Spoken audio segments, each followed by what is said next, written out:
Raw, gritty, bold, beautiful, and brave. If you know, you know. TS Madison is a real one. And if you don't know, get cozy, because you're about to find out. I am honored to welcome to the show the incomparable, legendary TS Madison. Oh my God, Portia! Oh my God, TS Madison! Portia!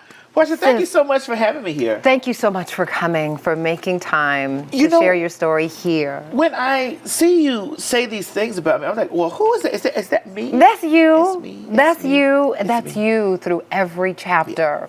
Yeah. Of the ups and the downs. And there have definitely been more downs, but I'm appreciating the ups now. Yeah, you know? for sure. Yeah. I want to talk a little bit about your activism, because that's really what so many in the trans community and really the larger community are coming to know you for, speaking out. And you're speaking out because of the experiences that you had as a teenager who once identified as a gay boy and said, this isn't me. Right. I'm changing. Explain. Well, here's the thing. I think that, you know what you are. You just can't put a name on it. And this is why representation it always matters. Right. Because when I was growing up, I didn't see me on television. I just saw variations of me, different variants of who I could be. I didn't really discover exactly who I was until I saw the movie The Crying Game. It was 1992. Right. And the character Deal was a transgender person that identified as, and not only just a transgender person, but a transgender person that had not had a sexual reassignment surgery.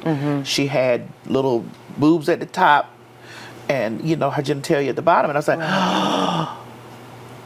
That's me? that's me. And it was, let's go back to right here. Cute. This is so beautiful and cute. But you said this version of T.S. Madison was just trying to fit in a religious household, in a judgmental society. Yes. This is who you were feeling the whole time. It's who I've always been. Yeah. But let me tell you something. I appreciate this person right here. I appreciate this person because this person allowed me to come through the vaginal channel, which is my mom, and blossom into who that person was, and also have enough experience as that person to know that the person that I am now, that was just an extension. I feel like we always have to thank our younger selves for surviving the hard things that we were trying to figure out. Yes. I know one of the hard things you had to figure out once you left home, right? Because your mother, your parents just weren't approving of this lifestyle. No,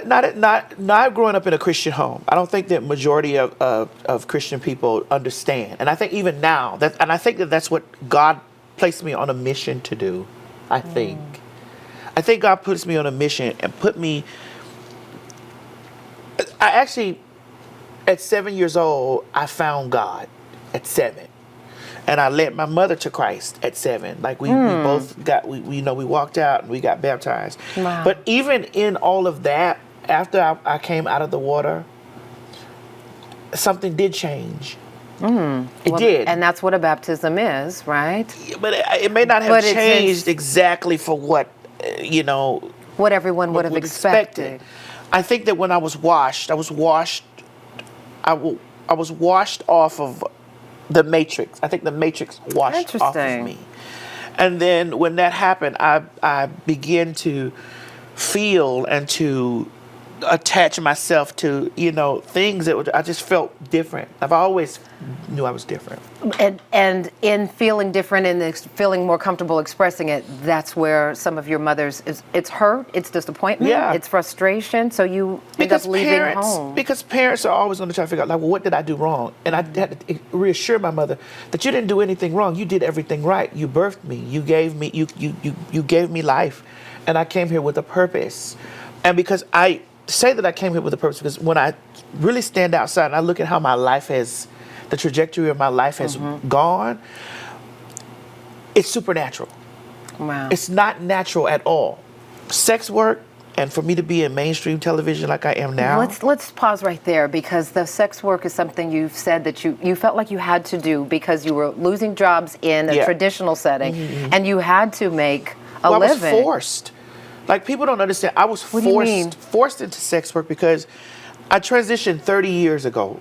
It's been like 30 or 40, yeah, like 30 years ago. Okay. And so 30 years ago, we're in a better place now. Right. And we still have so much more to go. But 30 years ago, you only kind of had like a RuPaul. That was it. Who was sort of the voice. Yeah, and RuPaul was not even trans. Is not trans. Right. RuPaul is a drag queen. So, you know.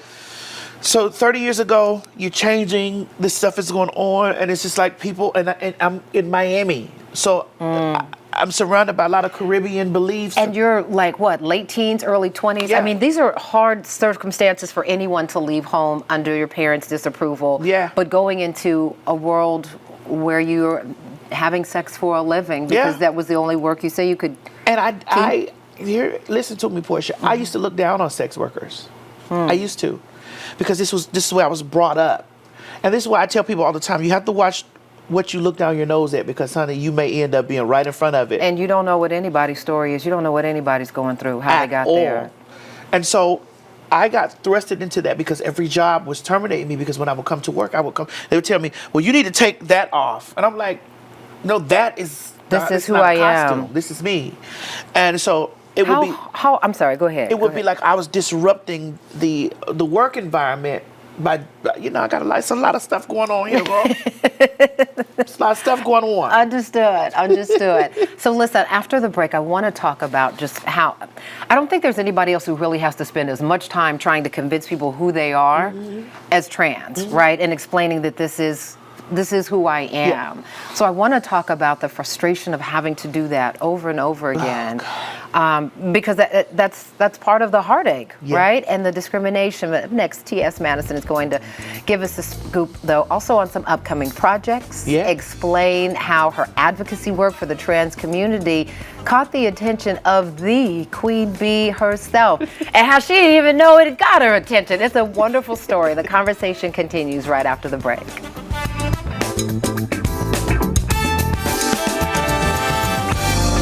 Thank you so much for watching. I really appreciate it. And I really want to thank you for season 3 of Portia. It's because of loyal viewers like you that we keep getting to share this daily dose of positivity all across the country. So just a reminder, I still need you to like, comment, and subscribe. And go ahead and tell your friends. You can catch us now in Orlando, in San Francisco, in Atlanta, and all across the country on Fox Soul. Tell your friends. We'll see you soon on Portia.